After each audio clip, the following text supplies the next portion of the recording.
चलिए अब अगले क्वेश्चन की बात करते हैं बेटा। अगला क्वेश्चन है हमारे पास 1.7। चैप्टर हमारा चल रहा है सॉल्यूशंस, और सॉल्यूशंस में हम एक्सरसाइज का क्वेश्चन नंबर 1.7 लेके चल रहे हैं। क्या है question? A solution is obtained by mixing 300 gram of 25% solution and 400 gram of 40% solution by mass. Calculate the mass percent of the resulting solution. अब देखो इस क्वेश्चन में क्या बोला गया है। इस क्वेश्चन में हमारे पास एक सोल्यूशन ऑब्टेन हुआ है, एक सोल्यूशन है हमारे पास, और उस सोल्यूशन में हमने क्या लिया है, हमने एक कंपोनेंट लिया है जो 300 ग्राम का है और एक कंपोनेंट है 400 ग्राम का। एक सोल्यूशन है 300 ग्राम और 400 ग्राम से, मतलब 700 ग्राम का एक सोल्यूशन है हमारा।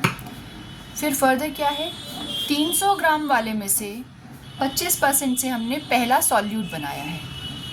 तो मास ऑफ सॉल्यूट 1, जो पहला सॉल्यूट लिया गया है वो 300 का 25% है।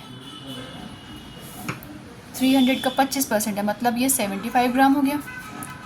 और जो दूसरा सॉल्यूट लिया गया है, जो दूसरा सॉल्यूट है वो 400 ग्राम में से लिया गया है और 400 ग्राम का 40% लिया गया है।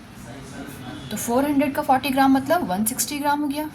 तो मेरे पास सॉल्यूट क्या हो गया, एक 75 ग्राम एक 160 ग्राम, लेकिन मेरा टोटल सोल्यूशन क्या है 300 एंड 400, मतलब 700।